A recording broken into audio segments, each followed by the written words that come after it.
this Transit Executive Committee meeting to order. I'd also like to recognize that this is our first meeting in the 2022 to 2026 term. We'll begin the meeting by taking a roll call, please, Madam Clerk.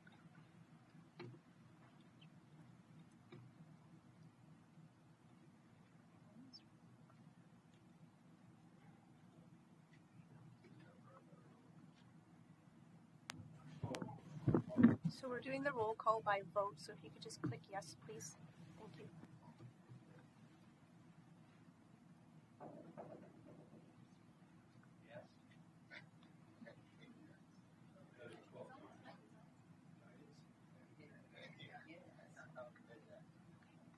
Okay, thank you very much, Madam Clerk.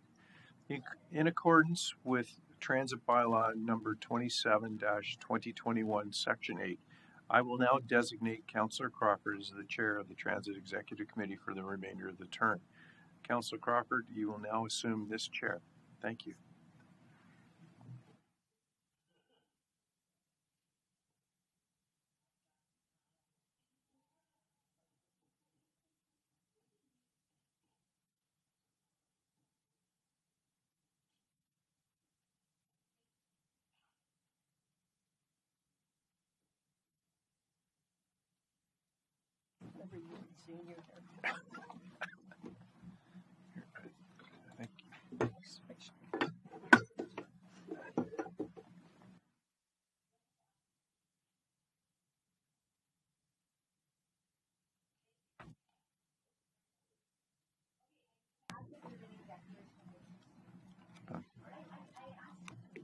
There we go. I need to ask if there's any declaration of interest. Seeing none. The next duty we have is to elect the Transit Executive Committee Vice Chair. A whole different script. Madam Chair. Yes.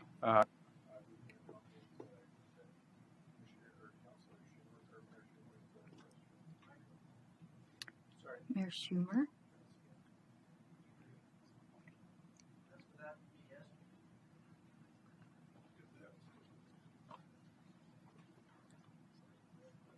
So we have a nomination for Mayor Schumer As Vice Chair. as Vice Chair. Do I have to ask him to? Mayor Schumer, will you let your name stand, or do I need a seconder?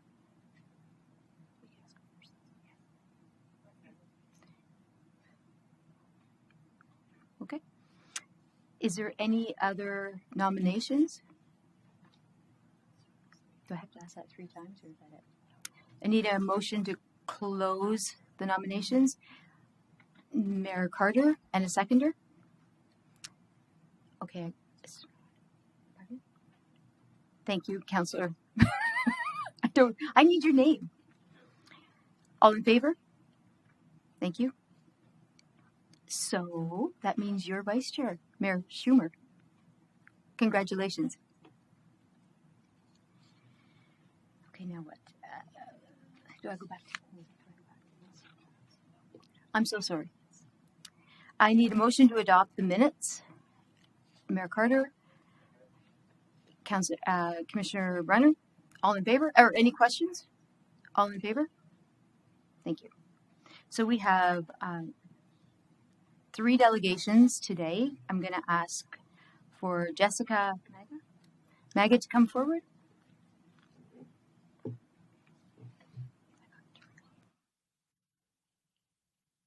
Good afternoon. My name is Jessica Maga, and I'm a customer of the Durham Region Transit's 103 bus route in Pickering. It's lovely to be here in person after such a long time away, and I congratulate all of you on your recent electoral wins. I've submitted my letter to the clerk, but I'm not sure if it has been circulated to the committee members. It has. Thank you. If you have had time to review it, I thank you very much. For those of you who were not at the September meeting, I would encourage you to review Ms. Henderson's passionate and informative presentation regarding the planning issues between the DRT and the Metrolinx. Mr. Christopher Norris, DRT's Deputy General Manager of Operations, stated that the in that meeting that for safety reasons, it is standard DRT practice to give customers 7 minutes to transfer between the bus and the train or vice versa. He also stated that customers can typically wait 12 minutes for a connecting bus. Currently, I have 3 minutes to run up 3 sets of stairs across 12 401 lanes of traffic in the Caterpillar Bridge and down another 2 sets of stairs. And when I inevitably miss my bus, I have to wait 34 minutes for the next one. The closest connection I can make between the two systems is 19 minutes. In that September meeting, Mr. Norris went on to say that current misalignments are due to the last-minute changes from Metrolinx. As a rider, I'm frustrated that clearly neither of these systems are communicating with each other, and that riders are unfortunately paying the price. As a taxpayer, I know that all 3 levels of government are encouraging everyone to use transit and spending billions of dollars to ensure a functional joint transit system that is easy to use. As stated in my letter, I believe that there are many factors that are contributing to this situation, but per Ms. Henderson's testimony 4 months ago on a different route, this is not a one-time situation. While I am no transit expert, I believe that this is an ongoing issue. As such, I am asking this committee to pass a motion today that would invite Metrolinx and the DRT to present their plans to ensure appropriate communication and planning such that the Durham transit riders can rely on a safe, consistent, and integrated transit system. I will note that a copy of my letter has been sent to the Chief Operating Officer of Metrolinx, Mr. Martin Gallagher. I'd like to thank all of the members of this committee for your time, and I would kindly ask that the clerk send this letter, or my letter, to Ms. Henderson. I will be staying to the end of this meeting to hear the DRT's response. Thank you.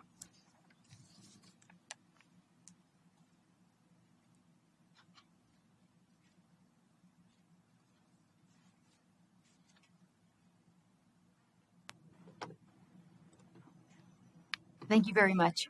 Is there any questions to the delegation? Commissioner Brenner?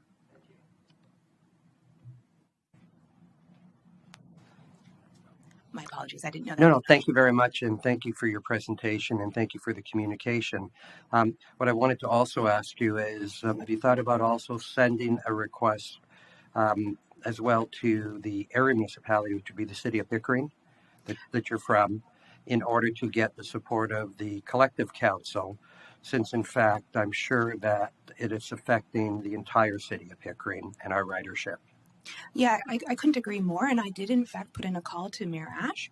I haven't heard back, but nonetheless, I can absolutely follow up and put a motion or do a delegation. Yeah, if you follow up, I'm Deputy Mayor, you can follow up with me. I'll see that it gets on as correspondence to our agenda so we can have some healthy debate back at the city of Pickering as well. I'd very much appreciate that. Thank you. Thank you. Thank you. Is there any other questions? Seeing none, thank you so much for your delegation. Next, we have Joshua Shankrala. Sorry, I hope I said that right.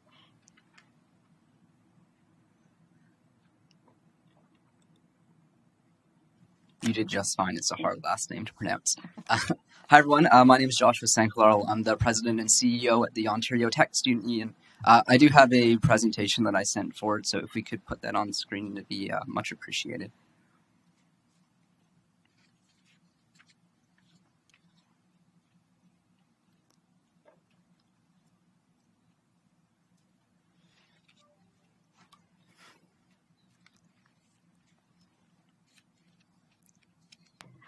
I don't think we received a presentation. Okay, I did email it to the regional AV at durham.ca on Tuesday. So those were the instructions that I got. I'll continue noting that I did send it, and maybe I can forward it to... We'll keep looking if you want to. Okay, yeah, I'll move forward. So I'm here today to talk about the student voice on transit. The Ontario Tech Student Union is a not-for-profit organization dedicated to enhancing the student experience at Ontario Tech University. We provide services, spaces, and represent the interest of 10,000 undergraduate and graduate students at Ontario Tech. and we advocate at an institutional, municipal, provincial, and federal levels of government and administration. We're here today because we've been in conversation with the DRT for quite a few months about the state of transit and how students are served. For some background information, since I know this is the first meeting of this council, every post-secondary institution within the Durham region, it has an agreement signed with the DRT to distribute a UPass. The UPass is charged to every student across all 3 post-secondary institutions, and it costs about, I think, currently $147.25 per student per semester. The OTSU distributed a transit satisfaction survey, which indicated widespread student dissatisfaction with the current DRT network. There were transit reductions that were put in place as a result of COVID-19 that have, for the most part, stayed in effect, despite a near 100% return to campus in September of this year. Some results from our survey briefly: 70% of students strongly agree that they rely on transit to get to school. However, only 6% of our respondents indicated that they think the DRT is a reliable service. 15% of our students strongly agree that the DRT conveniently transports them to campus. However, 80% of them responded with a 3 or below on a scale of 1 to 5 when asked how satisfied they are with the service that they're provided. The OTSU, oh, thank you. We're on slide 3 right now. Wonderful. You guys are great.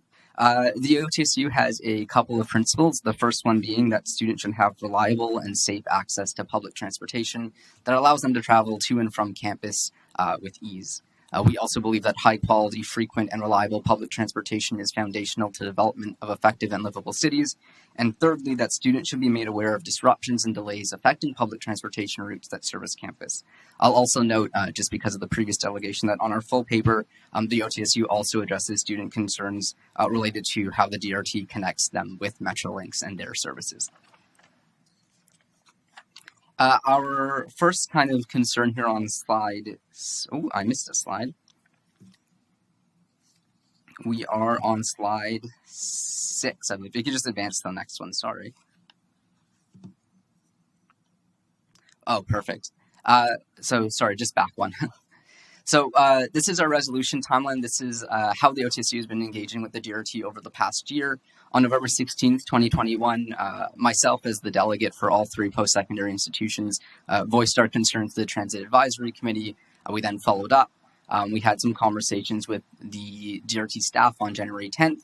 On February 2022, the OTSU and the TDSA, which is the Trent Durham Students Association, collaborated on a joint email campaign to DRT services to return service levels to post-2019 or pre-2019 levels on both of our campuses. On March 9th, 2022, the OTSU, the TDSA, and the DCSA, the Durham College Students Association, and our related institutions met with the DRT to voice our collective concerns. So that's all 6 of us on transit levels to and from our respective campuses.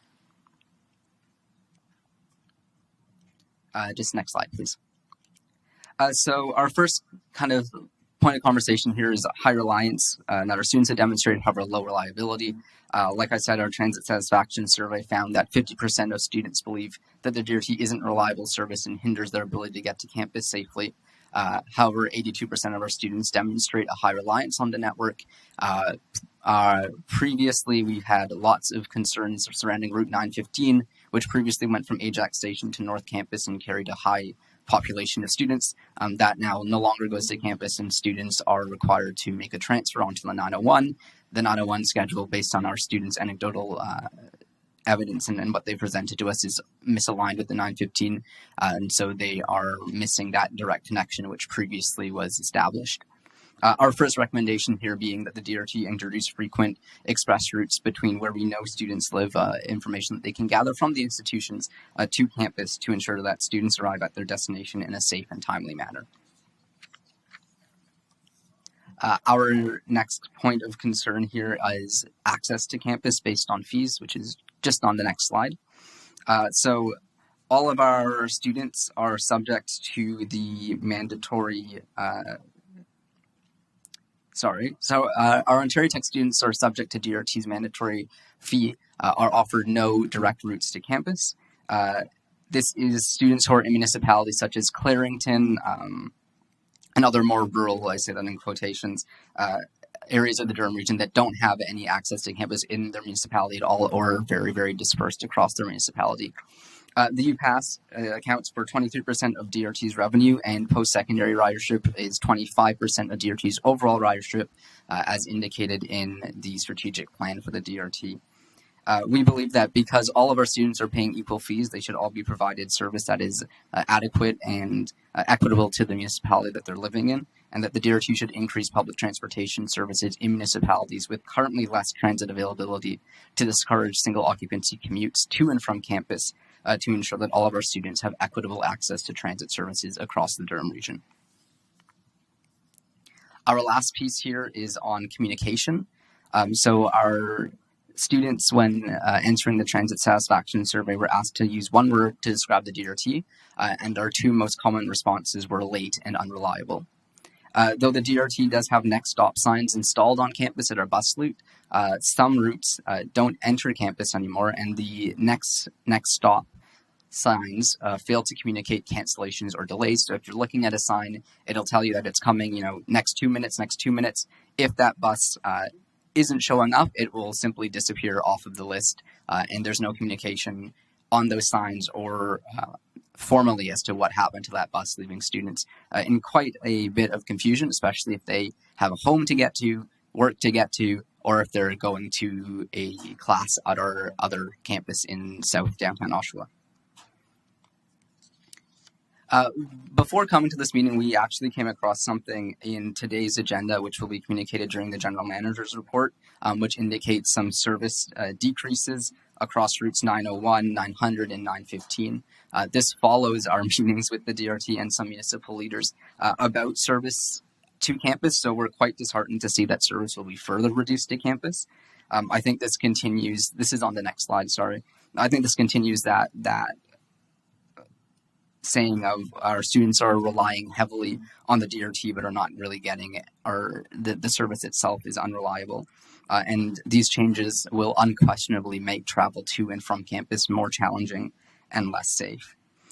There's also something to note that was brought to my attention that the report today will indicate that ridership in the last week of October was significantly low, and that buses were, I can't remember the exact figure, but were below their usual capacity. And it should be noted that that ridership data, specifically at the end of October, also coincided with Durham College's reading week. So just something to note. I can't say for certain that that is true across the network, but certainly for buses that did come to campus, if there was low ridership on those routes in the last week of October, and those stats are being pulled to make decisions, those were based on numbers when students wouldn't necessarily be on campus at all. Today, the province just actually announced a new funding for municipalities through the Safe Restart Agreement, entering Phase 4 through the Government of Ontario, and the Durham region is set to get $3.7 million of additional transit funding. So haven't prepared that much for this portion of the presentation, but we're hoping that those funds are allocated in a way that is reasonable and respects the concerns that the OTSU has been communicating to the DRT for the past year of my term, but also for the student advocates that came before me. That's the end of my presentation. I'm happy to take any questions. Thank you. I'm going to ask Mr. Holmes first to respond.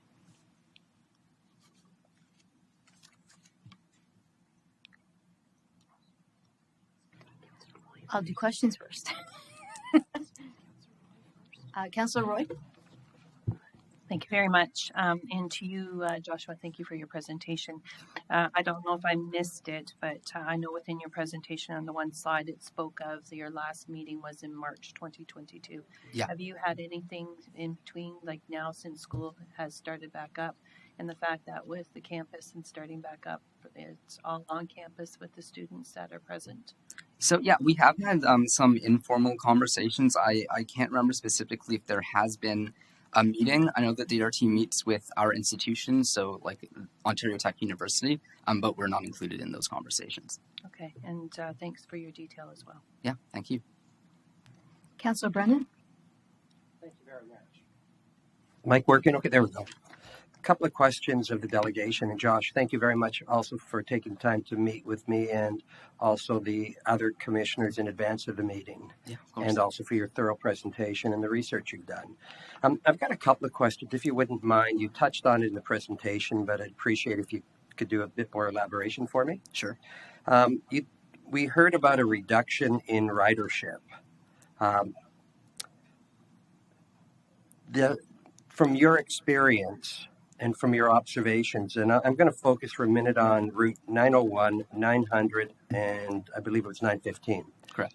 Those three routes, can you also share with the commissioners where those three routes, in fact, pick up the students and in what municipalities? Yeah, for sure. So the Route 901 runs up and down Simcoe Street in Oshawa.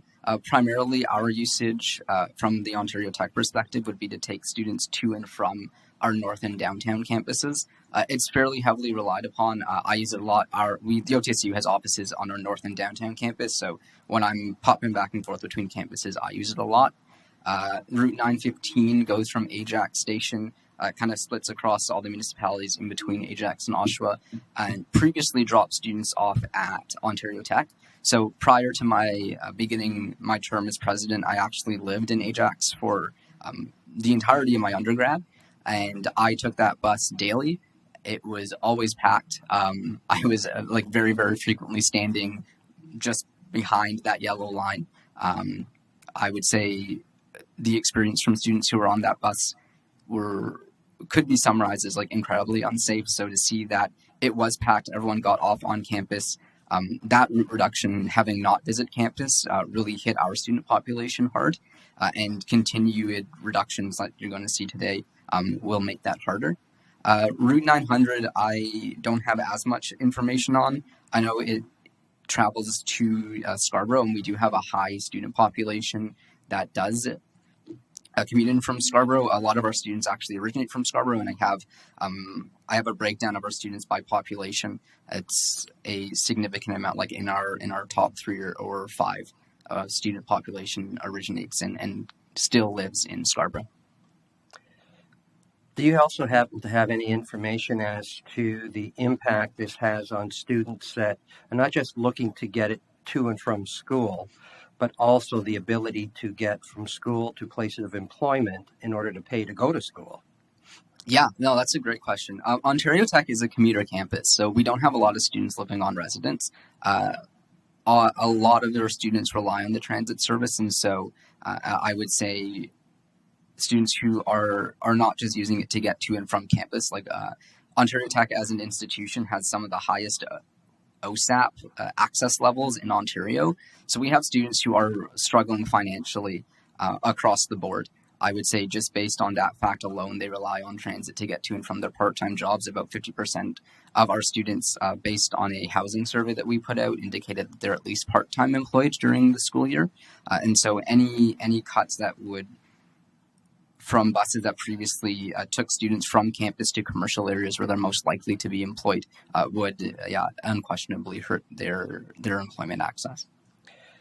With regards to the proposed increase to $300 per year, which on paper sounds reasonable, how does that compare with the other post-secondary institutions that you've done research with? Yeah, so most post-secondary institutions are below that amount as far as I can recall. We are members of a provincial advocacy group called USA. USA is 9 other member organizations across Ontario, and this increase to $300 a year, which is $150 per semester, is beyond the average that we've seen when we observe our schools who are part of this provincial coalition with us. A couple more questions, if you don't mind. Yeah. Of course. I understand that all students are required to pay for the access for the pass, correct? That's correct. Do you happen to know what percentage of students do not utilize the access pass, but in fact still pay for it? That's a good question. I don't have the number of students who don't use the UPass. Unfortunately, ridership information data like that, which I think is another point to make, isn't like publicly available. So when we're making recommendations like this in public presentations, it would be helpful if DRT published information like that, so that we can also like analyze and make helpful recommendations. The UPass isn't opt out, so as a student representative who is generally in favor of the UPass, we do get a lot of complaints from students who don't use it, and now we're getting complaints from because they drive and they park, and that costs a lot of money on campus. But now we're also getting complaints from students who do pay for the UPass who can't use it, or who are just getting a level of service that's so unacceptable that they'd rather just drive. And I also, one final point as well, the statistics that you provided, I believe, was that 22% of the revenue streams that are identified by our transit system are in fact funded as a result of the 100% student fees or student rates that are charged to the students of the post-secondary institution. That's correct. In a general manager's report from last year, I think it was 23% of all fare-based revenue comes from the UPass, and 25% of the DRT's overall ridership are post-secondary students. Thank you very much. Yeah, thank you. Are there any other questions? Councillor Mayor Pietri. Thank you, through you, Madam Chair, and good afternoon to the committee. I want to ask a question of Josh, because I'm here to support his presentation, and just ask a question specific to, I think, something that Councillor Brenner also brought up, and something that I've been trying to lead to as an indicator for also high schools, and that the pass that you're talking about being accessible. It's not just in the form of transportation. It's also in the form of, as you've mentioned, there's a lot of OSAP students, a lot of commuting students. And for the most part, that pass isn't just used for transportation to the school.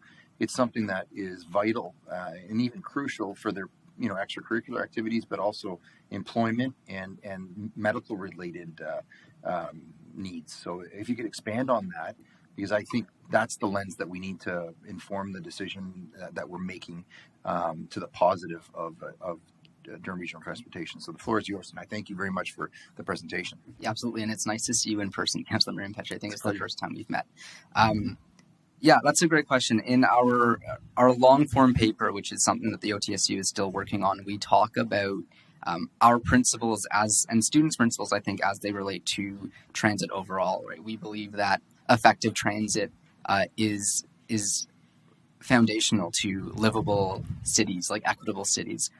And as this generation in particular is focused on environmental impacts of things like carbon emissions, like we really, really believe that effective transit that incentivizes people to use it will help reduce single occupancy trips, which emit lots of carbon and commit to climate change. And so, like, going back to your question, we think really building in this idea that transit is effective and that transit can get you to where you want to go, including school and work and home, is important.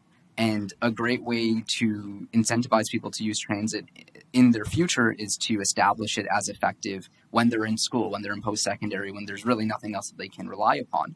And right now, I can't with confidence say that we're heading in that direction because of students' experience with transit.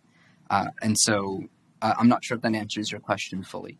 Yeah, I think it leads to the understanding through you, Chair, that there are multiple reasons for the advocacy that you as a president are bringing forward, and it benefits not just the environment or the modes that we're trying to motivate people by, but their lifestyle. And I think ultimately that's an important factor when truly welcoming through you, Chair, students to our local economy, because ultimately we, through you, Madam Chair, celebrate students for what they represent in terms of their interest in the community, their economic sort of play in the community as well. But I think we need to make sure that we keep a close eye on also what the benefit to their lifestyle could be and should be. So having attended a post-secondary institution and in a part of the world that was challenged in terms of its infrastructure and transportation, I could say, Madam Chair, that oftentimes waiting for a bus, I found that they'd be on time and in very, very predictably, scheduled. And I think that in this case, I think DRT is working towards that.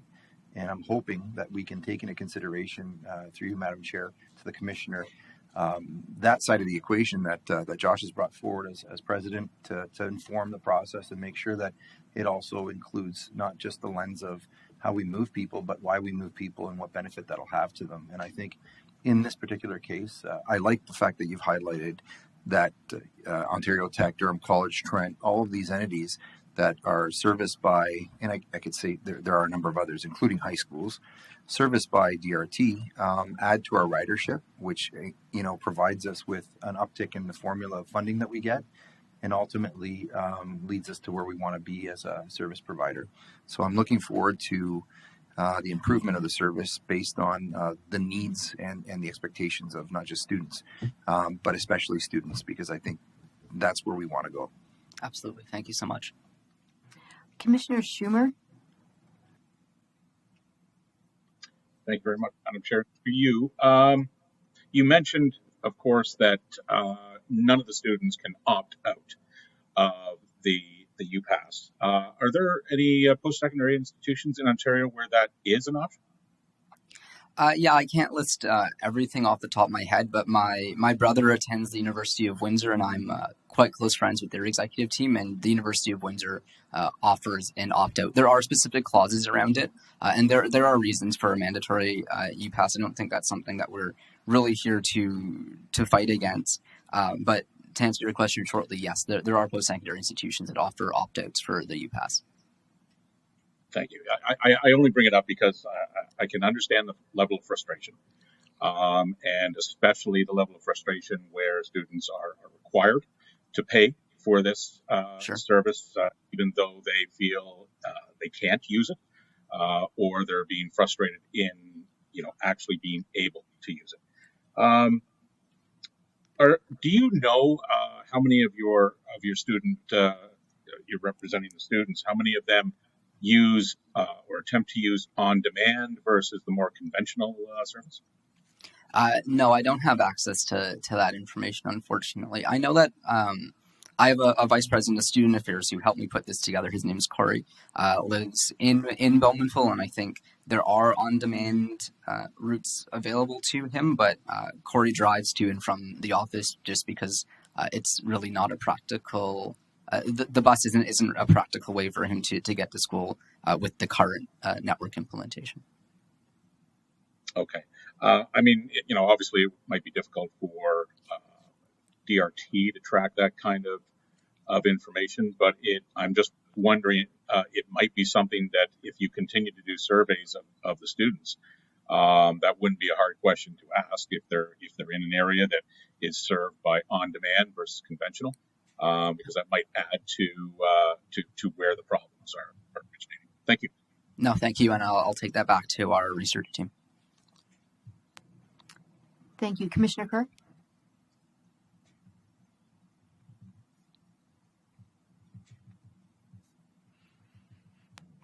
The red light just came on.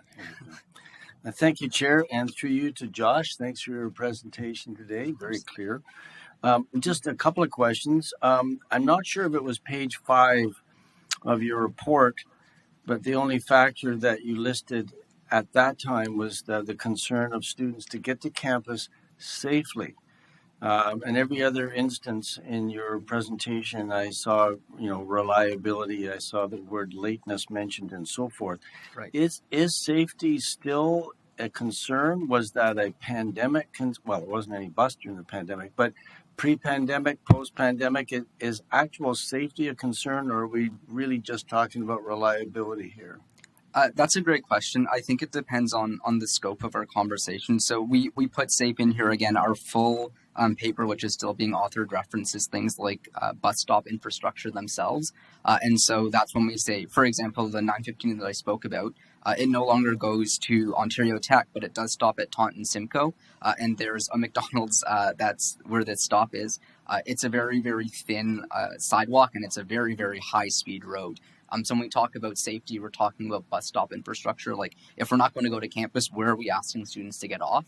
in the middle of the incredibly busy street with no shelter, we consider unsafe. I would say the same thing about like linking. We talked about linking to Metrolinx earlier. So there's a bus that a friend of mine who lives in Scarborough had to take. She would transfer off, wait 45 minutes it's pitch black outside in Oshawa for one of the GO buses to pick her up and get home. And that was a concern. Like I think all of us would text and be like, hey, like, did you get home safe? Just because, late night, again, no bus stop infrastructure really to support. And so lots of things come into place, like if there are cars coming by, the weather, things like that. That's what we mean when we reference safety. Well, thank you. So it's certainly not to lessen that point, but I guess my clarification is you don't find any on-bus safety issues. I think if we were concerned about on-bus safety issues, it would be the overcrowding of certain buses that we could conceive, like we see happening if these route reductions and frequency reductions that are referenced in the report that you'll see earlier are implemented. Okay, thank you. That's clear. The next question I have for you, and you, I think, somewhat alluded to this. I'm just interested to know whether or not, as a student union, you have an idea of the locates of where all of your off-campus students come from. Is there a map that says, here are the either a color scheme of intensity or here are the numbers from certain areas? Do you actually have a document that shows that? Yeah, that's a great question. So as the student union, we have access to a breakdown of our student population by city. And the university's registrar's office, last time I spoke with them, was developing a heat map of sorts for where students are within the municipalities. Sharing information between the university and the student union becomes complicated because of privacy laws sometimes, but we are actively working with the registrar's office in order to obtain that information so that we can make more pointed recommendations in the future. Thank you. So following up on that, a lot of reference was made to students coming from Ajax, Scarborough, so forth, which is west of the campus. Mm-hmm. Do you off the top of your head, do you know roughly what percentage come from East Oshawa and further points east? That's a good question. I don't have that number off the top of my head, but like I said, I do have that population breakdown. So if you're interested, I can send it forward afterwards. Thank you. Because my concern is the Ward 4 councillor in Oshawa and the Simcoe corridor from downtown up to Roslyn's in my ward. I'm concerned about saturation. So I'm wondering, is there a possibility of you to look at or seek clarification of whether a Ritson Road bus, for instance, from the east could go to campus? Is there a need to actually go downtown to disembark and hop on a Simcoe bus? Or I'm just wondering if that was ever a consideration, whether there's an alternate route to get to campus besides into Simcoe and up Simcoe. Yeah, that's a great question. It depends on which campus our students are, like what destinations. Like a kind of southern, more Oshawa campus would be like for our social science students who are at our 61 Charles and that surrounding area. But absolutely, we can look into. I think the easiest way for us to do that would to put a survey out or follow up with our registrar's office and see if they have that heat map available. Okay. So years ago, I wondered why I was a professor at Durham, and I wondered why my students were more than occasionally coming late to class. So I took the bus a couple of times, and I was late both times. So I understand some of the frustration. I actually ran to class when I got off the bus. So I understand that. It caused me to change my late to class policy. But that can be frustrating. I get it. So the last question I would have, when you mentioned about University of Windsor having an opt-out policy, do you know under what basis they would do that? For instance, if a student has a validated parking pass that they actually park on campus every day in a vehicle or every day they're at campus, would that be a valid cancellation? So why would they need a bus pass if they're going to drive? And if they have a provable parking pass, would that be something that you would think, not that I want to cut out the revenue to TRT, but I'm thinking of students in their pockets here too. Yeah, no, and I appreciate that. So again, I'm not overly familiar with UWindsor's policy, and that's through their student association. So I can text and ask if you really wanted. But I know that parking passes were a clause, and I also believe at other schools like not Laurentian, Yes, like Laurentian, for example, it's if students are within a certain radius, if they're within like a certain radius of the institution. So there are different clauses based on different schools. I can definitely look into it, but I remember seeing on Windsor's that there was there were multiple clauses, and a parking pass was one of a few. Okay. Josh, I find you to be a very clear speaker, and I Oh, wish you all the best in your academic and your post-academic career. Thanks for your presentation today. Cool. Thank you very much. I appreciate that. Are there any further questions? If not, Mr. Holmes? Thanks, Josh. It's nice to see you again. It's good to see you too.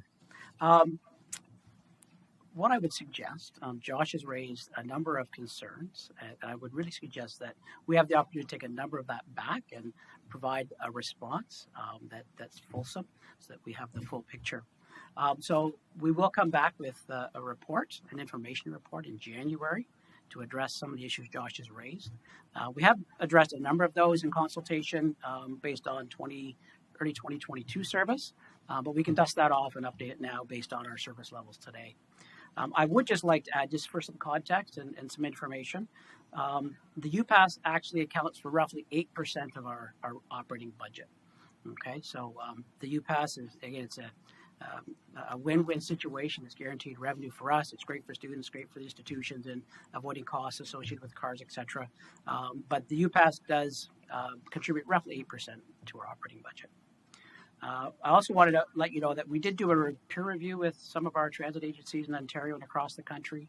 And roughly our UPass to adult monthly pass range, we're at about 69%, and that's pretty average compared to what our peers are doing. And the monthly UPass cost per revenue vehicle hour, and again, I heard several times, more service, you'll never get an argument from us that, adding revenue service is good for everybody.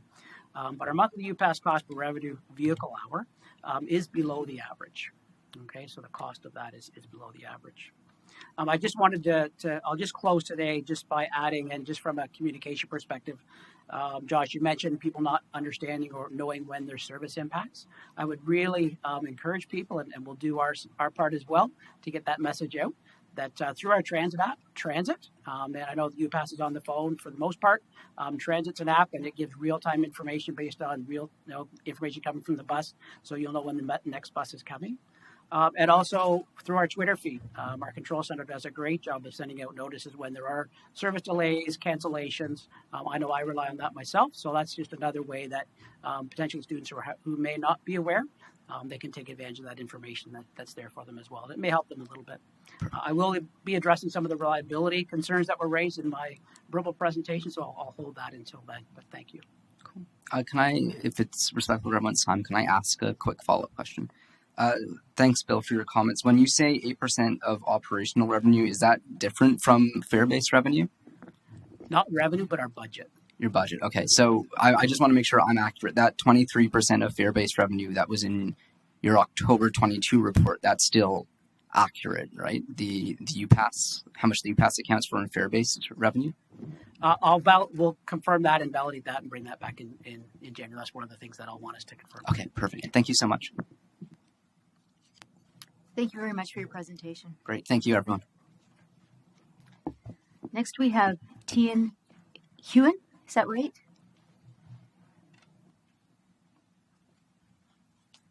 It's also a hard name to pronounce. It's okay. Hello, commissioners, the RT staff, as well as everyone participating today. I would like to thank you all and for this opportunity. I hope you're doing well.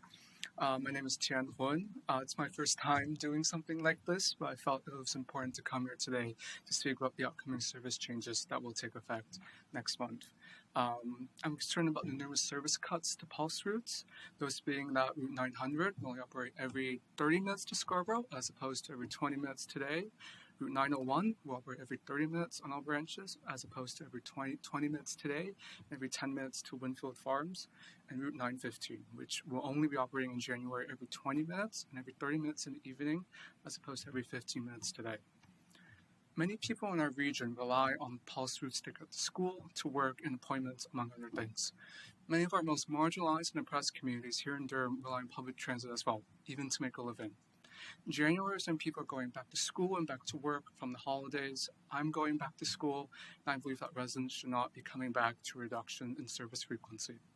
If the Pulse bus routes are at the core of our transit system, why are we cutting service so drastically? While we in Durham Region are cutting service on our most essential routes, other transit agencies in the GTA have increased their service frequencies. I would like to use the example of Brampton Transit. The agency serves roughly 655,000 residents of Brampton, a similar number to the 696,000 residents here in Durham. Both transit agencies also offer bus rapid transit-like service. We have Pulse here in Durham, and in Brampton they have Zoom. The key difference I would like to show is the service levels that Brampton Transit runs at. Brampton Transit runs service every 5 minutes on the Zoom routes 501, 502, and 511 during the weekdays, and every 15 minutes on routes 505 and 561. This is compared to here in Durham. Our Pulse routes 900 and 901 as of today operate every 10 minutes, and routes 950 and 916 run every 15 minutes. This is despite Durham Region having a higher population than Brampton. What is the result of this? Is that Brampton Transit is at 115% of their 2019 ridership, while Durham Region Transit is only at 75%. Brampton Transit has successfully attracted new riders that did not choose transit even pre-pandemic. Why did this occur? This is because Brampton Transit has successfully invested in its bus service and provided consistently high-frequency service on major routes and corridors. This has resulted in more residents choosing transit as a mobility option. To me, it seems like Durham Region Transit is doing the opposite. As our region is growing and we're trying to encourage residents to use other methods of transportation, we're cutting our service on key routes. Our region being more suburban should not be a barrier as well. Both Brampton and Durham Region are suburban-like, yet Brampton has been able to place time and investments into their transit system to make it truly efficient and accessible to all residents. Even municipalities such as Toronto and Mississauga have invested in high-frequency bus services in their suburbs to a high degree of success, as many of their residents choose to take the bus to their destinations. To conclude, we've seen other examples of GTA transit agencies successfully driving up their ridership by truly making these investment in better bus service. I would like to ask once again, why are we cutting service on Pulse routes, and what is the decision making behind doing so? Durham Region is continually growing, and we deserve a transit system that will keep up and give residents the frequency and reliability that they deserve. Thank you for your time. I don't see any questions from committee. Nothing visiting? If not, General Manager Holmes. Thank you, Tim, for your presentation. Are you sticking around for our verbal presentation? Perfect. We'll address the issues that you raised there if you're okay, if you're going to stick around. Thank you. Okay, thank you so much. And because I'm new, I did not allow Mr. Holmes to speak to Ms. Magna comments. Did you want to make some comments? The one comment that I would just like to make, and just regarding communication with Metrolinx. We have a fantastic relationship with Metrolinx. We communicate all the time. I won't go into the details of the issue, but as Mr. Norris mentioned before, when we plan our service, we do that 3 to 6 months in advance, and we rely on the best information we have available, our staffing levels, our bus availability, and the train schedules. Unfortunately, what happened this fall is that there was some last-minute changes to the Metrolinx GO station, so where we thought they would be, we were informed they would be operating more frequently. They weren't. So we've had a number of customers who their buses are arriving and they see the train pulling away and they think that's their train, but it's not. It was supposed to be a train that was going to be another 10 or 15 minutes. And we've seen that as one of the more significant issues that we've encountered this fall. But I did want to just mention that we have a great relationship with Metrolinx and their planning staff, and we do work with them very closely. We are aware of the issue and the impacts that these last-minute changes have, because we can't turn around quickly. It takes us a few months to do that, but we're well aware. We continue to work with them to try and improve that process. So, thank you.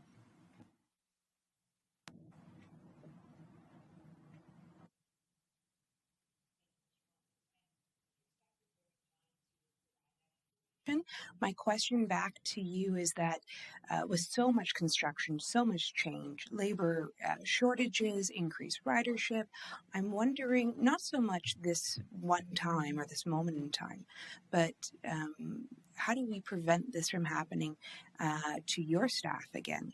In essence, how do we ensure that Metrolinx gives you the information in a timely manner and that they would be held account to that? And vice versa, quite frankly, because if this is an integrated system, then obviously we need good communication to ensure that your good plans and your good communication can be put out And I learned this from the September meeting at your term of On the Street. And I just want to ensure that that communication can be executed and ensuring that Durham Region is receiving good information from Metrolinx and vice versa. Thank you. I'll just respond to that, indicating that service integration, fare integration is very important to Durham Region Transit and the entire GTHA. We've been working with the Ministry of Transportation for almost 2 years now, looking at how can we implement that process. And as you know, the co-fare has basically been removed, so now people can ride DRT when they connect to Go for free, so you ride for DRT with free. So that's very important to Metrolinx, and again, they're very committed to working with us. We understand, and particularly coming out of the pandemic and how the ridership patterns have shifted and changed regularly, they've had to make their decisions based on where they're at. And as you experience, there are impacts to the other local municipalities when that happens, to the local transit systems. But they're very aware of that. We continue to work with them. We're hoping that the ridership patterns continue where they are now, where they're continuing to grow. But that connection is important to them and us, and we continue to work with them to make sure that we have that timely piece. Can't give a guarantee now for another agency, but I can commit to you that we do work very closely with their senior operating and planning staff, and we will definitely share the concerns that you've expressed with us with them and the impacts that those changes have had. Thank you. No, thank you. Madam Chair, if I may ask that my request for the motion, and of course I will follow up with the town of Pickering, but I would request that the committee consider my motion to have Metrolinx and DRT both present to this committee to ensure that indeed everybody is receiving appropriate information. Thank you. If I'm not mistaken, Metrolinx is coming to Committee of the Whole. Is that right? Yeah. So Metrolinx is coming to Committee of the Whole, which I think is next week. Is that right? Yes, next Wednesday. Next Wednesday. If you'd like to come, you're more than welcome to come to that. Thanks very much. Thank you. Next, we have the General Manager's verbal update. General Manager Holmes. I'm just going to join staff over there if you don't mind, and then I can have a front view with you visually. So thank you. One moment.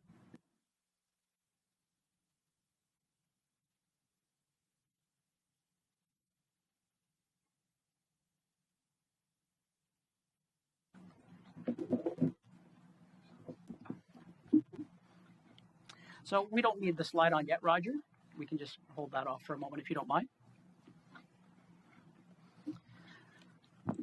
So good afternoon, Chair, Commissioners, CEO Baxter Traher, staff, and members of the public joining us today. As you can see, we've invited a number of our key staff here. Christopher, Jamie, and Alice will do a brief introduction to their teams and staff members. And again, we're a very engaged team, and it's important for them to be here with us because they make things happen. On behalf of the entire Durham Region Transit Commission, congratulations on representing the region on the most exciting committee in Durham. Now, we may be biased, but we're going to stick to that point of view. If you don't know, we've done great work over the last 17 years, and the past 3 years have been unlike any other. That said, your DRT team is singularly focused on the future of public transit in the region. DRT's performance today, next year, and in 10 years is what's most important to our customers, residents, and staff. At each tech meeting, we submit a general manager's report to highlight our key performance metrics and for your awareness, a summary of current and upcoming transit issues. I usually provide a short verbal presentation to support the GM report, and I'll warn you up front that today's verbal update is longer than it will be moving forward, but it is our objective that for the remainder of this term, all of our updates and report presentations will be 5 minutes or less. I'll first touch on our current ridership situation. To support commuters returning to the office and students heading back to classrooms at secondary and post-secondary campuses, we enhanced service in September by approximately 12%, implementing new routes and enhancing frequency throughout the network. In fact, compared to the pre-pandemic service network, in September 2022, we are now providing 60% more residents in Durham with direct service to our post-secondary institutions compared to the pre-pandemic network. Looking at data from last week, boardings have reached 84% of pre-pandemic levels, with 82% on weekdays and 100% on weekends. Provincially, that level of ridership varies, with an average of 73% across the province. I learned last week from our planning group that cross-boundary bus trips with Toronto have returned to pre-pandemic levels, and over half of those trips have been taken on the new Route 920, connecting McCowan Station via Shepherd directly to the North Campus in Oshawa. Consistent with our fare strategy, the Transit Assistance Pass on Presto has now fully replaced the legacy Access Paper Pass. The number of Transit Assistance Passes sold in November, which can only be used for trips on DRT, has surpassed pre-pandemic levels. And this is consistent with what we're seeing across the network. We're seeing strong local bus ridership within Durham and connecting into Toronto on the bus, but continued weakness in the commuter market to downtown Toronto. You heard earlier some concerns about reliability, and I'll first touch on the conventional regular scheduled network. For the summer board period, our service availability, and that's the percentage of scheduled service that we deliver, was 97.6%. Our target is 99.5%. We recently looked at a typical day in November. On Wednesday, November 23rd, we did not deliver 6.5% of our scheduled hours that day. 25% of that was attributed to resource availability, and 75% of that was related to impacts from traffic. As we are considering and planning our September service levels, we aligned enhancements to staff availability. Unfortunately, our actual number of available bus operators for September was slightly lower than we had projected. For the period of January 21 through August of 2022, we had an unprecedented period of attrition. 25% of our operating staff retired or moved on to other opportunities. That's roughly 76 operators for us. During that same period, we hired 73 bus operators. But unfortunately, and for various reasons, 30% of those did not successfully complete their probationary period. We generally plan for slightly less than 10% attrition during that probationary period, but that additional loss of that additional 20% is what's impacting us today and some of our reliability challenges. To catch up on the number of operators required to meet our current service levels, let alone start to grow the service, we have hired additional driver trainers to increase class sizes from 8 to 12 starting in Q1 of 2023. Another important reliability metric for transit is on-time performance, which for DRT represents the percentage of buses departing a bus stop no more than 0 minutes early and 5 minutes late. Our annual OTP target is 80%. As traffic volumes have been increasing, our on-time performance has been decreasing. For the summer board period, our on-time performance dropped to 97.6%, our lowest level 79.6%, our lowest level since we first started reporting OTP a number of years ago. From a traffic perspective, volumes are back to pre-pandemic levels, if not higher, at some locations and times of the day. In the absence of dedicated transit lanes and other transit priority measures, DRT buses are at the mercy of road construction, collisions, lane restrictions, and a multitude of other factors that contribute to reducing the reliability of transit. To alleviate current delays, relieve pressures being experienced by our bus operators, and to improve reliability for our customers, we are adding running time to routes on corridors experiencing these challenges. What that means is that our transit costs are increasing to deliver the same level of service. When resources are at capacity, that could be budget, number of buses, or staff, revenue service hours must be reallocated between routes to mitigate network pressures and improve reliability for customers. Christopher's team has the unenviable task of undertaking these adjustments, and he'll be reviewing some of those that you heard about that we're seeing in January, which the objective is to ensure that when we say we're going to be there, we'll be there. In September, we also merged our two demand response services, specialized and on-demand, into a single service. We now refer to this amalgamated service as on-demand. The service model will result in benefits such as a more equitable, seamless, and efficient movement of customers across the region, resulting in equitable access to the service, direct travel, shorter journeys, reduced wait times, and simplicity for travel planning. Users of differing abilities will ride together, with all riders provided equal access to transit service on a first-come, first-served basis. And a more efficient deployment and management of our assets across the network to reduce waste and emissions across the system. During the first couple months, we heard from customers that trips have not been available as they were in the past. and they couldn't book a trip within a reasonable wait time. Over the first few weeks, we did encounter some unexpected issues with our centralized scheduling platform, but those issues have mainly been resolved. We are in the process of implementing the VIA Demand Response Platform for Q1 of 2023, which will further enhance the effectiveness of trip scheduling for our customers. We've also heard from staff and customers that some trips have been canceled or their scheduled times have been shifted from what was booked. Like many sectors, we are currently challenged with maintaining our current staffing levels, let alone adding capacity.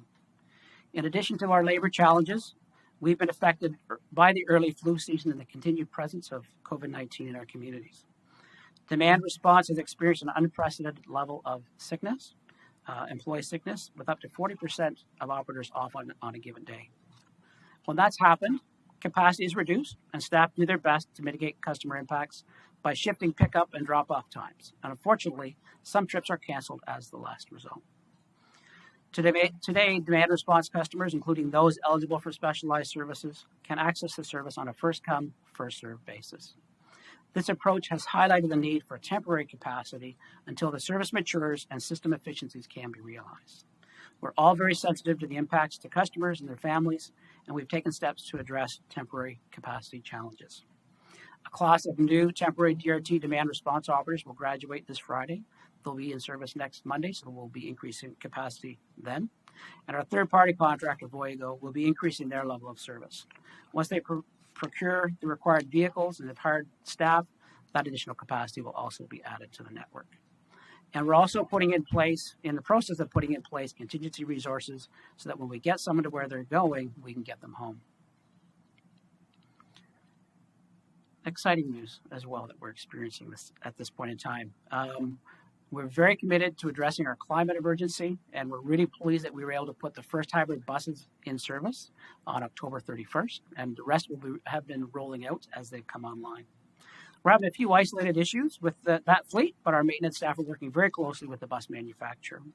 As our first step towards emission zero technologies, these buses will reduce fuel consumption and emissions by up to 30% compared to a conventional diesel bus.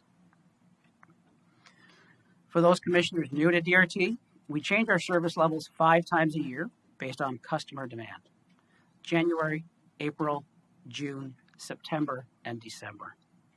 Each service change provides us the opportunity to increase or decrease service based on demand and to fix issues that may have developed during the previous service period. The details of the service changes on December 5th, this past Monday, and January 2nd are summarized in the GM report. I would like you to note that, again, on this New Year's Eve, we will be providing fare-free boardings between 7 p.m. on December 31st and 4 a.m. on January the 1st. I'm going to now turn it over to Jamie, Allison, and Christopher. They're going to give you a brief overview of their organizations, and then after that, Christopher will go through with you a summary of the key service changes on January 2nd, and he's got a couple maps to show you. If you're like me, visuals works a lot better, so we've got a few maps to show you that as well. Jamie.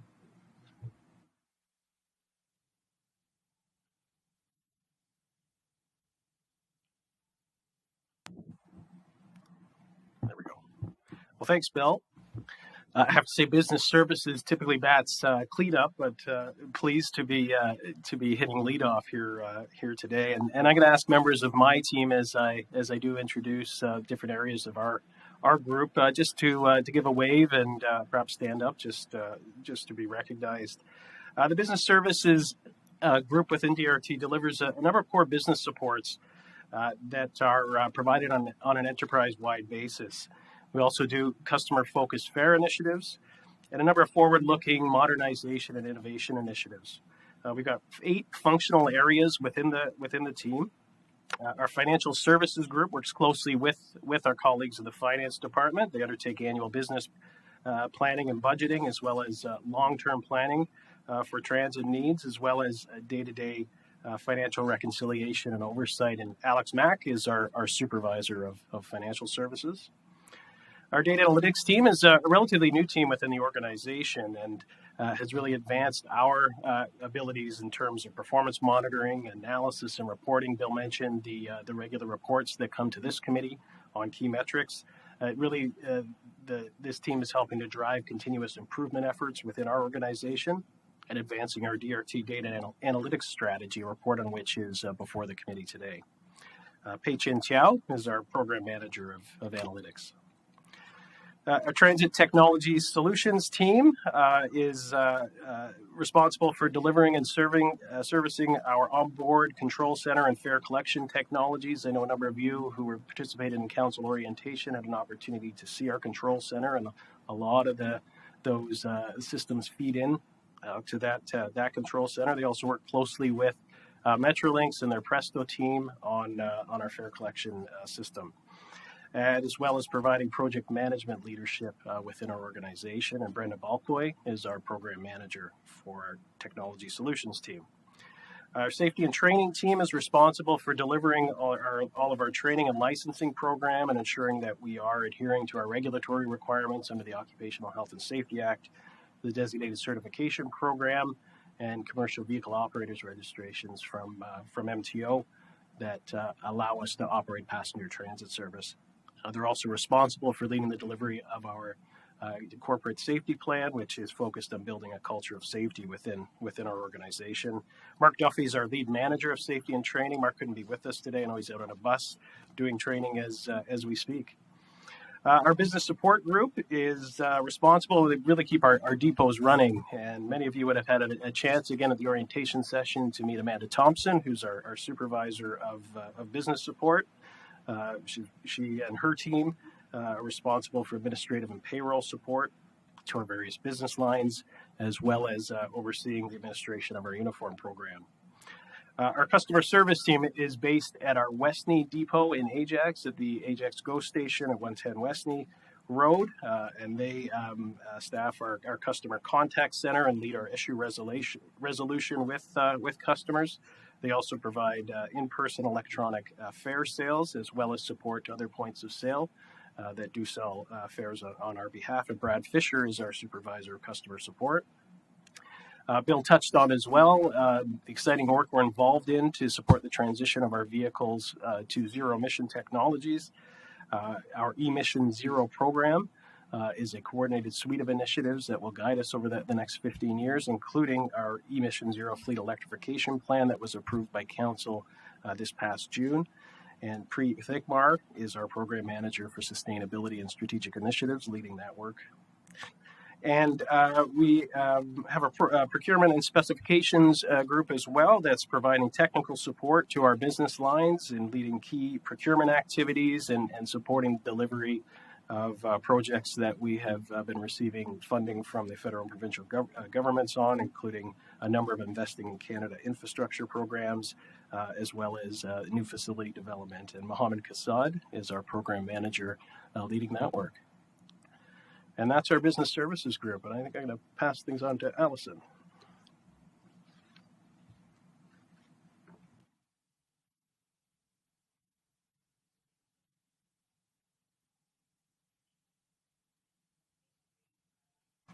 There we go. Happy to be here. I'm Allison Burgess, and for the past 6 months or so, I've been acting as a Deputy General Manager of Maintenance for Durham Region Transit. Excited to be here to share some of the work that the maintenance team has been doing. And I'll start by introducing the staff who are here in attendance. So we have 2 of our 3 managers in maintenance who are able to make it today. I'll ask Julie Constance to stand up. Julie's our manager of maintenance support, and she manages the parts and inventory staff and keeps us stocked and ready to go. Brad Lodge also, you may have met Brad on the council orientation tour at our Oshawa East facility. He manages the maintenance team in that facility. Chris Papakonstantinou was unable to be here today. He manages our Ajax Westney garage. So what I've learned in the past 6 months, maintenance division is made up of a team of dedicated and solution-oriented staff. And I say that because even in the face of staffing shortages and supply chain delays for parts, the team ensures that almost 200 vehicles are ready for service and safe for operation every single day. So this includes 150 buses, our specialized fleet, as well as our administrative vehicles. On the team, there are mechanics who ensure the fleet is maintained and in good working order. There's our service persons who ensure that the fleet is fueled, clean, and ready for daily service. And our parts and inventory staff who forecast parts needs and maintain our optimal inventory levels. and our administrators who maintain our transit stop infrastructure and also manage our contracts for things like snow clearing to make sure the transit stops are clean and ready to go for customers. We do operate out of the 2 garages. As I mentioned, there's the one in Westney Road in Ajax. That is where we do the service for our 10 new hybrid buses, among other sort of regular maintenance work. The one out of Raleigh in Oshawa is where, again, many of you saw that facility. We do our service for articulated buses. There's also a full body shop and paint shop in that location as well. On the horizon is the 2400 Thornton facility. This will be a 2026 flagship maintenance facility that will support the transition to zero emission. I'm with you, Mayor Carter. And we are currently preparing the documents to go to RFP for the design for this facility, so more to come on that. Perhaps I'll leave it there and turn it over to Christopher. Good afternoon, and thank you for your time this afternoon. My name is Christopher Norris. I'm the Deputy General Manager for Operations here at Durham Region Transit. So operations at DRT is a team of over 420 providing service across Durham Region Transit. So that's 2,600 square kilometers, about a third of the GTHA, and into neighboring Toronto and York Region. So supporting our customers' daily success, we've got 374 operators. Those are our front line. Those are the people that our customers see on a day-to-day basis when they travel from point A to point B. And behind that, there's a team of about 50. They're composed of dispatchers, booking agents, transit planners, transit schedulers, an eligibility coordinator, 20 some odd operations supervisors who are out across the region and also in our control center, project managers, and a team of 3 managers. 2 of our 3 managers are here as well. Unfortunately, David Margiotta, which he manages our day-to-day service delivery, isn't available to be here today. However, he and his team provide that 24-hour oversight of service delivery. So DRT is probably one of the smaller municipalities in Canada where you can get 24-hour transit service 365 days a year. They provide real-time management of the transit network to maximize availability and reliability to customers. They also provide the oversight for contract management with our 2 contractors that supplement the service. With us here today is George Vaspori. He's right behind me. George is our manager of workforce management. So he helps us plan for workforce planning and requirements, and he ensures their success. Also with us today is Nicole Ratty. She heads our transit policy and planning unit.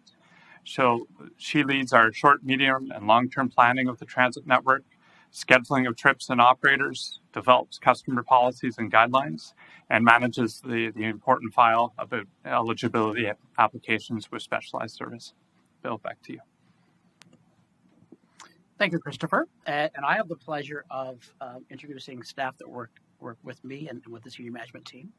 We have Fazia Amin, who is our admin, who keeps us all in check and moving forward. And we also have Zefi Osama Fakolade, and she recently joined us in the role of Program Manager of Community Engagement and Change Management. And she's already had the opportunity of meeting with Commissioner Garrod. And really important for us, and I was sharing earlier, it's the first time we've actually had a resource to support us to get out in the community, interact with different stakeholders, and we're really looking forward to Zefi and her team. We'll be hiring DRT ambassadors who will be out on the platforms, going to events, supporting our customers with information in front of them, as opposed to having to direct them to a website. So we're really excited that group's getting up and running, and we expect some big things in the new year. So we're very happy to see that. So that's our team. And with that, I'm going to ask Christopher if he could touch on the service changes coming in January. And part of that will address some of the issues that Janet raised in terms of some reductions, but also some enhancements to the network as well. Christopher. Good afternoon, and there are the slides. Thank you. So our focus for January 2023 is twofold: is to increase our service reliability, so that it's on time, and increase our service availability. So it's going to be there when we say it will. So as Bill mentioned, we have seen some increase in our travel times across the network, which has really impacted those two, primarily led by an increase in congestion on our local and regional roads. Overall, for our on-demand service, we're reallocating capacity from new scheduled service to from where we're implementing new scheduled service to some of those high demand areas. We're adding 4 new transit operators to support the service delivery. We're also increasing our contractor capacity to support that service availability. Secondly, on the conventional side, so those what we commonly call big bus service, we're expanding services to support growth in demand across the region.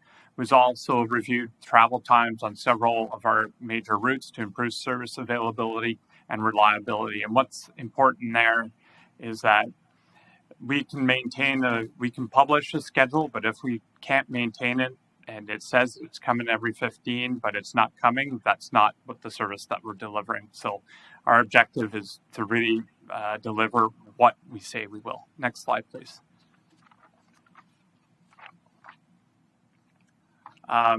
Before you is just a quick summary changes to the frequency chart that we make available for our customers. The orange one highlights a decrease in frequency, and the blue ones highlight an increase in frequency. Mainly, the 2 big ones are the Route 222 and the Pulse 915, which operates on Westney and Taunton between Ajax and Harmony. The main drivers there are really reliability of the schedule. So we have a set amount of resources that we work within.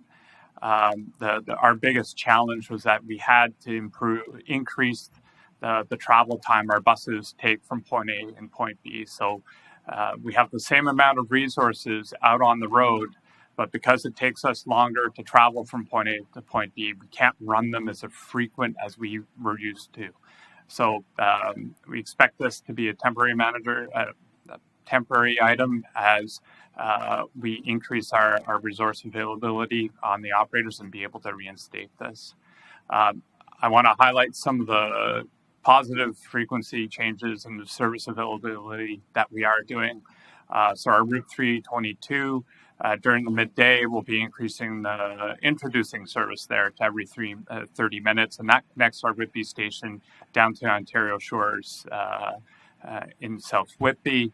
423, which is our Adelaide Town Line Olive route. We had some service gaps there that we're able to manage. And finally in Bowmanville, where we've been operating a lot of on-demand service in the north, we're expanding service there into the evening and on the weekends during our high demand times. And finally, pardon me, I missed that one, is the 905, which connects the Whitby station to Thixon Road up towards through Simcoe, the North Campus, and finally Harmony Terminal, and that will be operating every 15 minutes all day, both ways. Next slide, please. Thank you. And to support some of this, we tried to provide some visual mapping so you're aware. Updates to rural, really this is us at DRT being able to reassign and deliver new capacity to support the demand that we're seeing in our rural communities. That is mainly done through our on-demand service. We provide a door-to-door service in our rural communities, and that provides flexibility of trip making that we haven't been able to match with our scheduled service. So we look forward to being able to do that and provide a better customer experience in our rural communities. Next slide, please.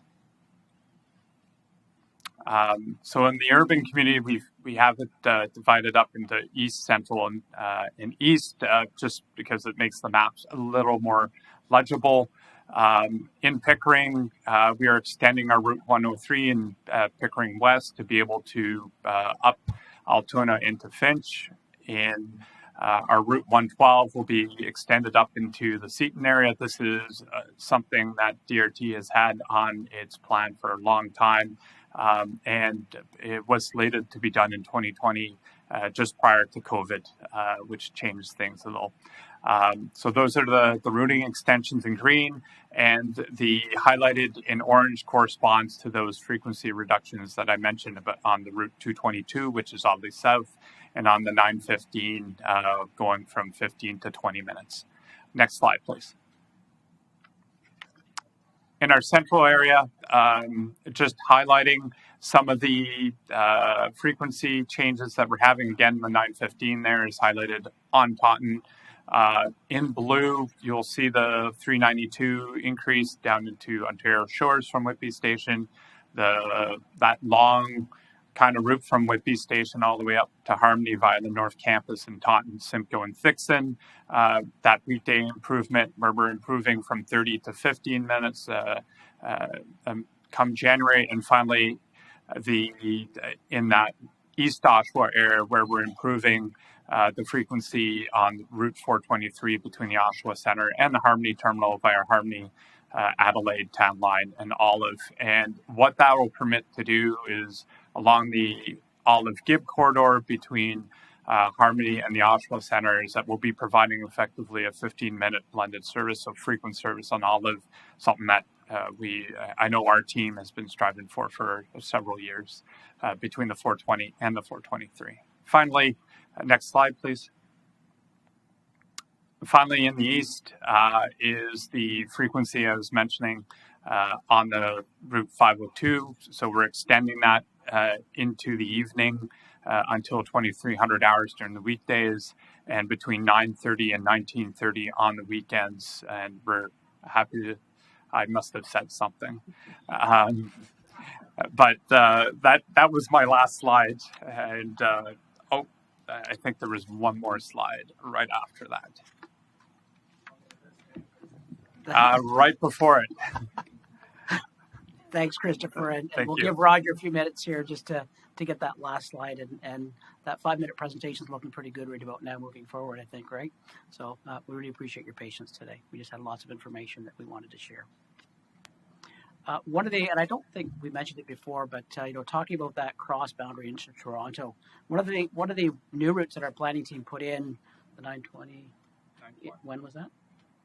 September of 2021. So about a year ago, we put a new route in 920, which operates along Shepherd, goes directly to McCowan Station, and then connects up through to the North Campus. It's carrying just as many, if not more than Pulse today. It's been a very popular route, both within Durham and also in connecting into Scarborough. So again, that interregional network continues to be important on the buses, and we see that latent demand that's out there. I will just finally close on the on-demand reliability challenges that we're experiencing, and part of that is the system is available now on a first-come, first-served basis, and there's no priority. The AODA, we can't prioritize trips, so when there is a need, we're unable to deliver service. It does have an impact, and as indicated, we are at capacity. And really what we're seeing is that now that more people have access to the service, they're looking to use it. And that's where we need to look at increasing that demand. We do really feel that this is temporary. As the service matures, we see that we're able to leverage the assets better. We see that, again, this is a temporary measure, but we do recognize that there are impacts to our customers. Is Roger here? Okay, still buddy. So I'm going to come back if we can get that slide up because it's important for us.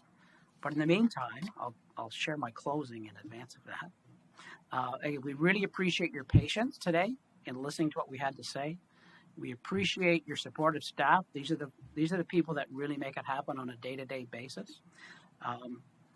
And you can expect from all of us, your DRT staff, that we're going to provide you with the information, the facts, and our professional advice that will support you in making informed decisions for your transit system. We're extremely proud of the service that we provide to residents on behalf of the region, and we're excited to work with you to advance the transit network that our communities need and deserve.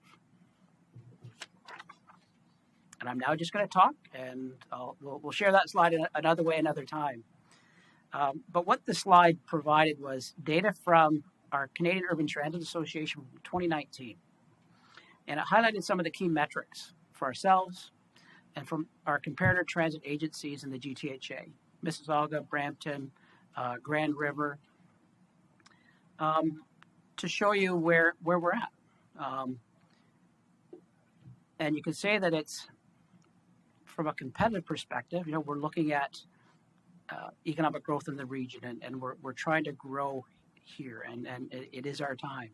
And as part of that, transit moving forward is going to be an integral part of our communities. We don't have the largest or the smallest population, but in terms of our metrics, we're last with these comparators. Last in vehicle kilometers and hours, our municipal contribution per capita, our ridership, and our revenue hours per capita. And that revenue hours per capita is an important transit metric. It demonstrates the availability of transit service over a city's or a region's population. Our revenue hours per capita ratio is about 0.85 in 2019, and this is all pre-pandemic, of course, compared to about 1.5 to 2 for many of our municipal comparators. We issued a report, information report, in December of 2021, titled Ridership Growth Through Accelerated Investment in Revenue Service, which highlighted the need for investment in transit to truly influence ridership in Durham and reduce growing pressures on our transportation network. We demonstrated that to reach the transit modal share targets of the Transportation Master Plan to 2031 and achieve a revenue hours per capita ratio of 1.4, it would require an additional $10 million in operating funding every year through 2031, and about a $240 million in capital for buses and facilities. That level of transit investment would result in a 90% ridership increase to about 21 million rides by 2031. To truly affect a modal shift away from automobiles, a combination of actions are needed to incentivize residents to use public transit and active transportation for their travel needs. This includes not only enhancing the transit network, but making travel by personal automobiles less necessary and less easy.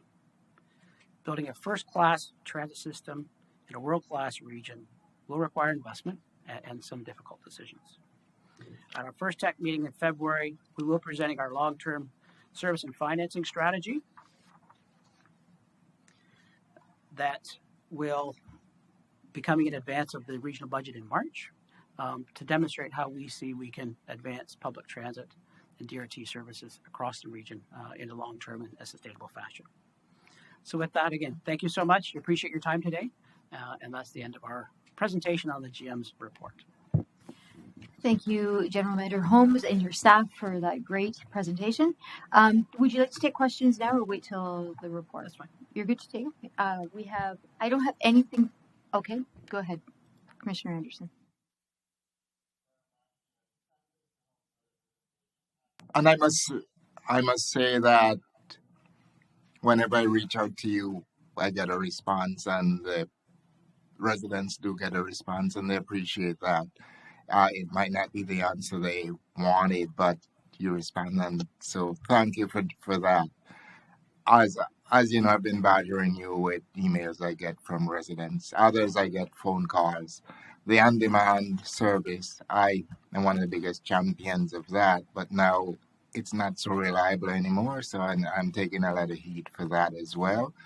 And as you know, one of our councillors in Clarington, she championed the cause, and she has been complaining a lot as well that the service is not there anymore.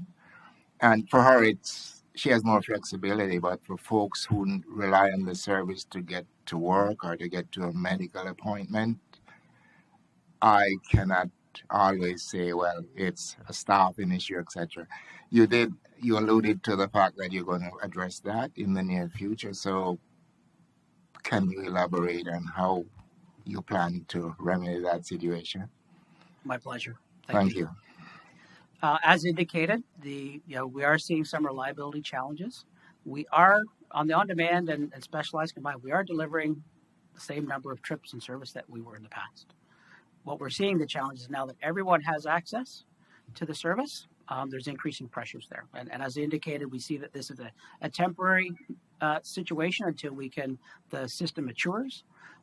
and we implemented the new scheduling platform. But that will help. But we are taking measures to put in some temporary capacity measures through a combination of internal staff as well as our vendor, who are putting additional capacity out there.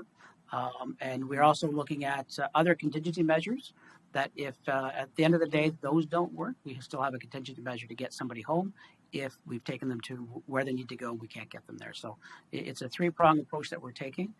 We will see those resources starting to come online as soon as Monday coming up. I just got an email here right now from a resident. She has 3 kids that goes to school.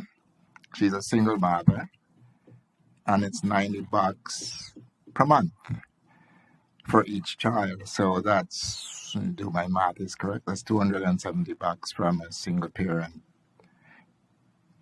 So that's stressful and that's hard, especially in today's economic times. It's so hard to put food on the table, much less paying for that. And she said she doesn't mind so much during the summer that they walk or they find some other means, but especially during the winter months. Can we do anything about that?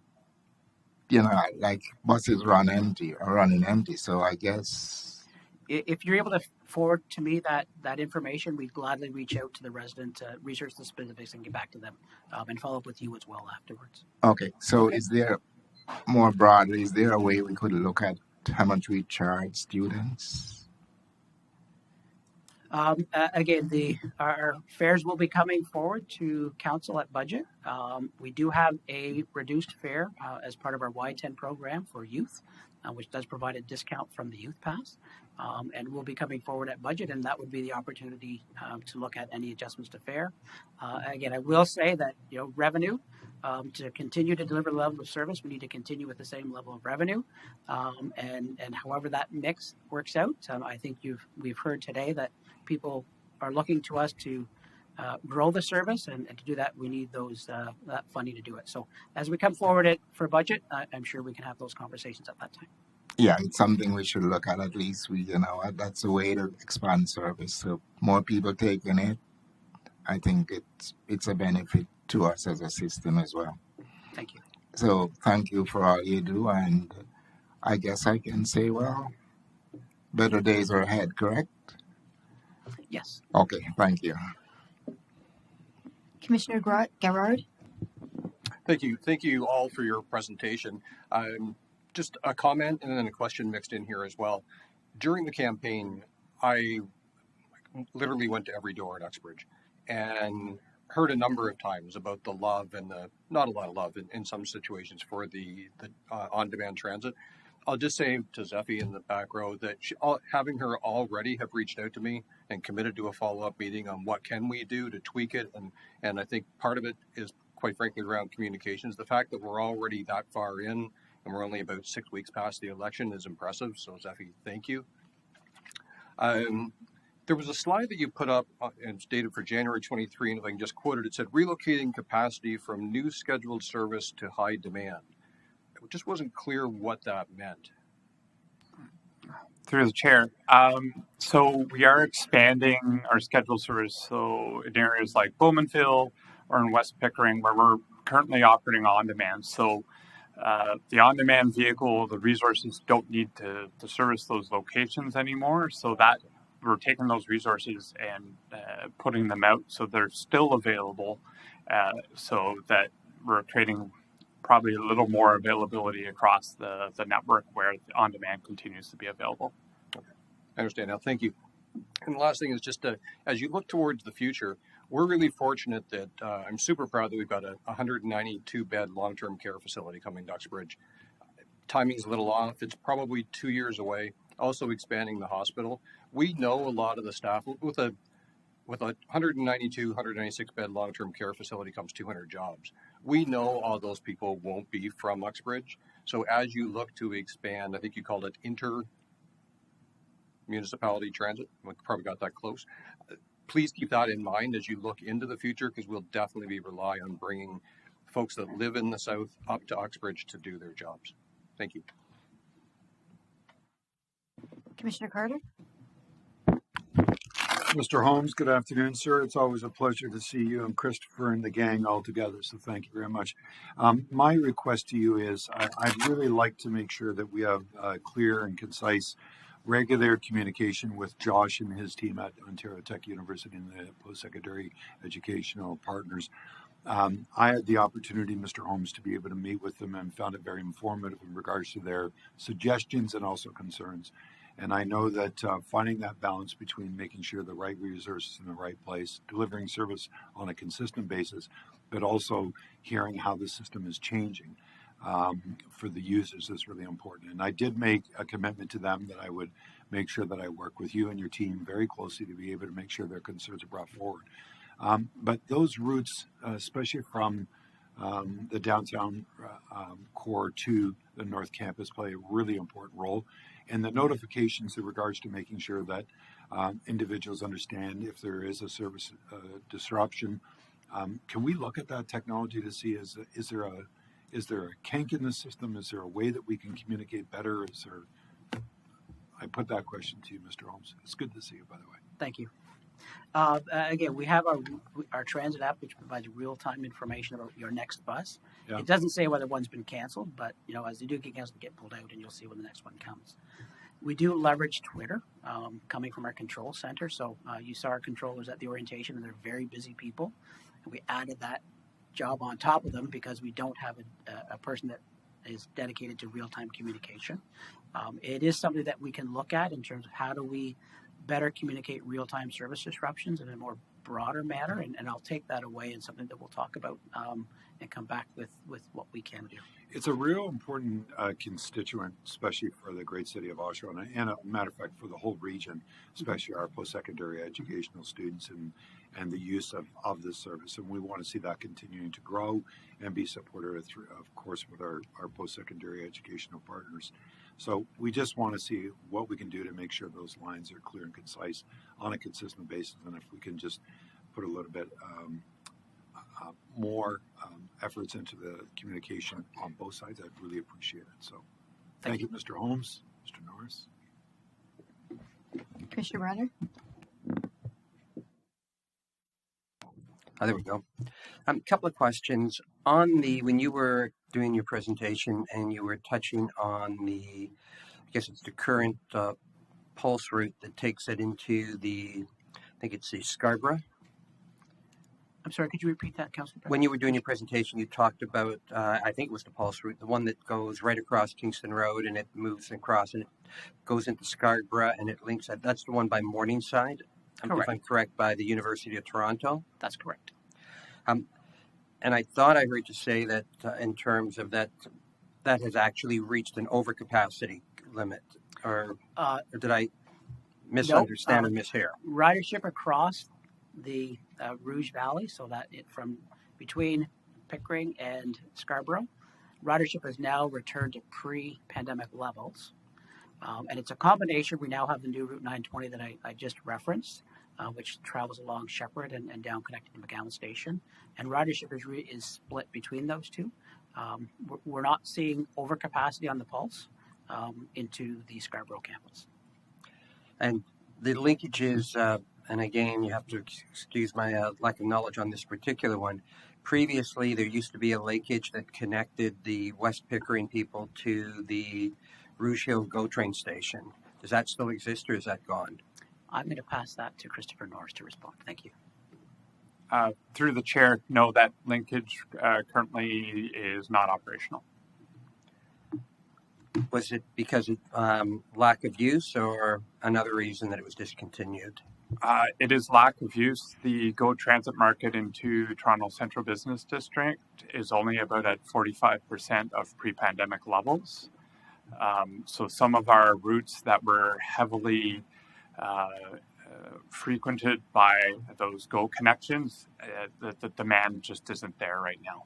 So that we continue to offer connections from West Pickering into the GO station, but along those desire lines where we have travel to elsewhere in the region. And that would be, so for example, if I was to live in the community of Rouge Valley, which is in the furthest western community of Pickering, and want to do the responsible thing to take public transit to the GO train, and then I work in downtown Toronto.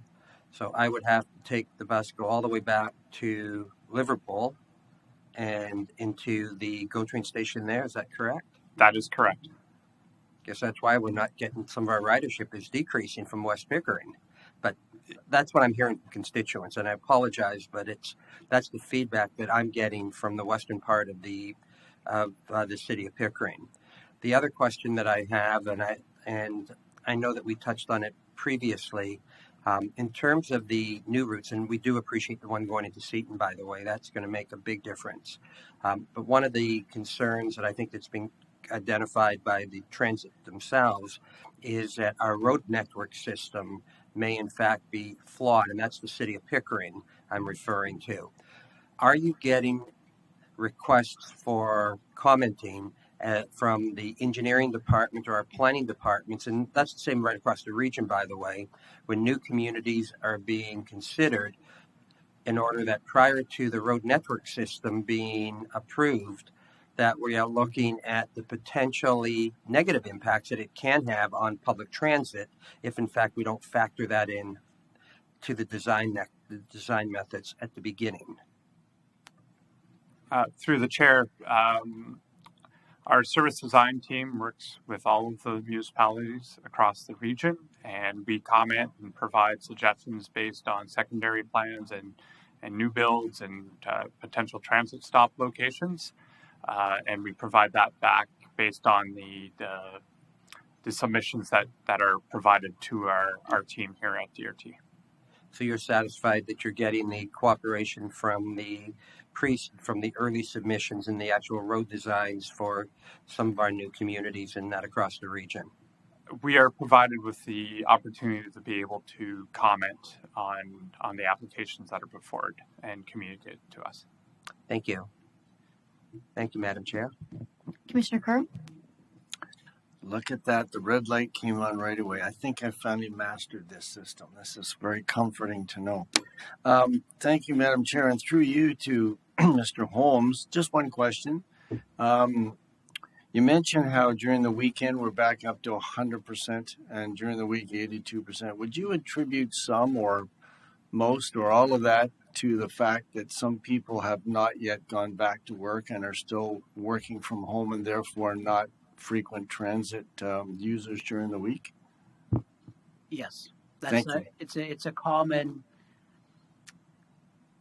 impact of transit across the country and internationally is the new ways of working, and people aren't traveling downtown like they used to. Christopher shared a comment with me the other day. Mondays and Fridays, people aren't going to go downtown if they're in a hybrid, but Tuesday, Wednesday, Thursdays, they tend to be the busier days these days. But travel patterns have changed. Time of day travel has changed. And we continue to monitor that, and we continue to evolve the network based on what those demands are. Bit of a bell curve, Monday to Friday. Okay. Thank you. Thank you very much. That's all, Madam Chair. Thank you. Commissioner Judd?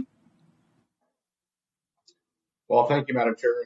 Through you, I'd like to first say thank you for the presentation. It's good to see the challenges. Not good to see the challenges, but good to see we're all experiencing some challenges.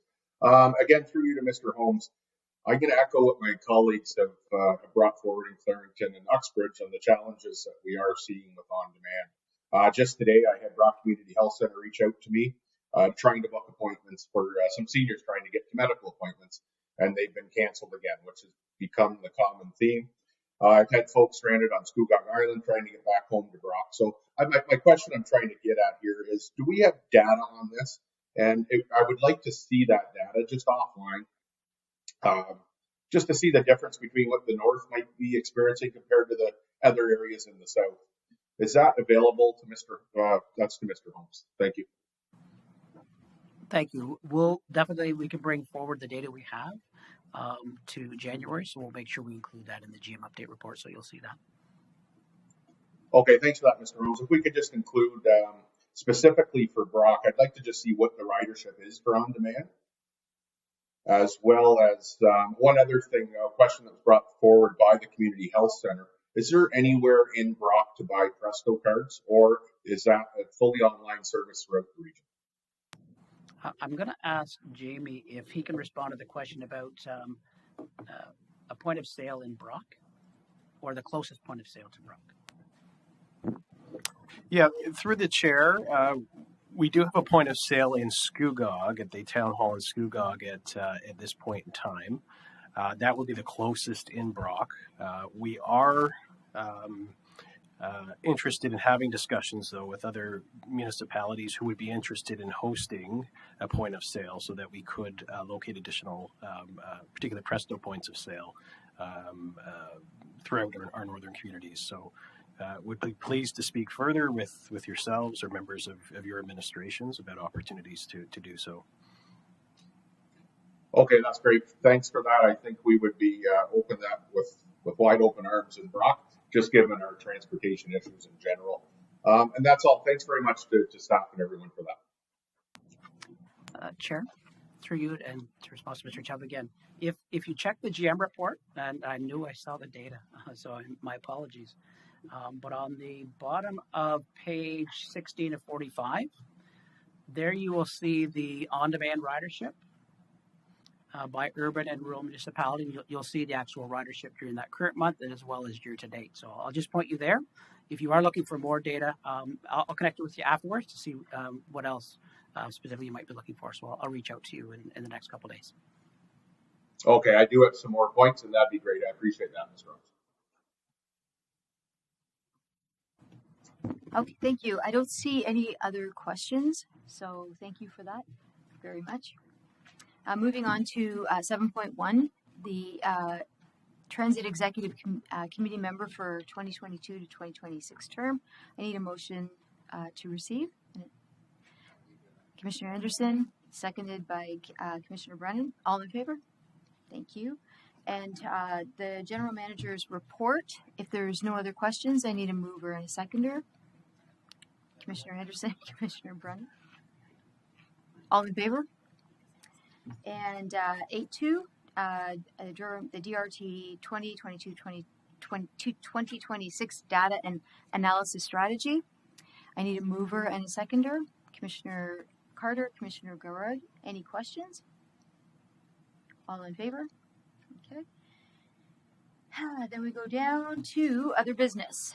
So there's a list of the dates of the executive committee. I need a mover and a seconder. Commissioner Carter, Commissioner Brennan. All in favor? 11.2, the Transit Advisory Committee schedule. I need a mover and seconder. There's no Commissioner Roy and Commissioner Garrard. Is there any questions? If not, all in favor? And our next meeting is Wednesday, January 11th at 1:30. Do you have any questions? Is there any other business? Yes, Commissioner Brennan.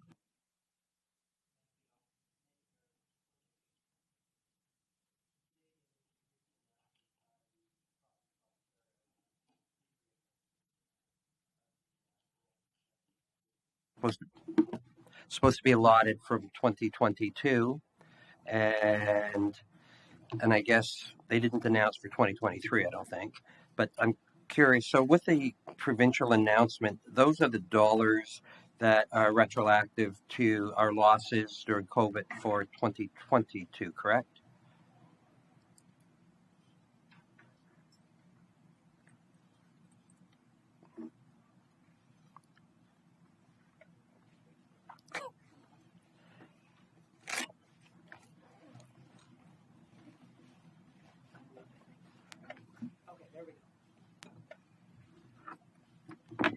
There. Thank you for that. Yes, the provincial announcement for the $3.7 million in Safe Restart funding, that will cover revenue losses, fare revenue losses because of continued reduced ridership. So that'll help offset some of those fare losses that we experienced in 2022. At this point in time, we don't have any indication from the province for funding for 2023. We are working, and we were actually at Queen's Park on Monday as part of our work with Transit Awareness Days and Ontario Public Transportation Association, reminding our provincial parliamentarians that we're continuing to experience declined ridership. We're still having challenges. The average ridership reduction in across the country remains at 73%, and 73% in Ontario. So there's going to need to be that continued operating funding in order for us to be able to continue to deliver existing service levels in 2023. So there is no announcement at this point in time. We're very hopeful that the province will continue to support public transit in Ontario and across the country through 23 and 24. But we are making those requests now for that funding. Again, as an industry and in DRT, last thing we want to do is cut service as a result of a loss of revenue. So we're really hoping they can continue what they've done through the pandemic. I know that the Premier thinks that we have all this waste that we can find all the lost revenue, but aside from disagreeing with him, what I am wondering, is there anything that we can do either through a collective resolution, through committee of a whole or council or our lower tier municipalities to support exactly the request that is being made by transit systems across Ontario to try and put some additional pressure on the government of Ontario for 2023. Thank you for that. And through the chair, I'll leave that decision with the committee in terms of how they wish to approach that. I can say that our Provincial Transit Association and our Canadian Urban Transit Association continues to send those messages to both levels of government that we need to continue to provide operating funding to public transit so that we can maintain service. We're doing a great job at maintaining service, growing, bringing ridership back, but we're not quite there yet, and we need some more help over at least the next year, if not two, to keep our service levels whole. Thank you. Thank you, Madam Chair. Is there any other business? Seeing none, I just want to thank you for your patience. It's a little bit different on this side of the desk. So I need a motion for adjournment. Commissioner Carter, Commissioner Roy, all in favor? Thank you.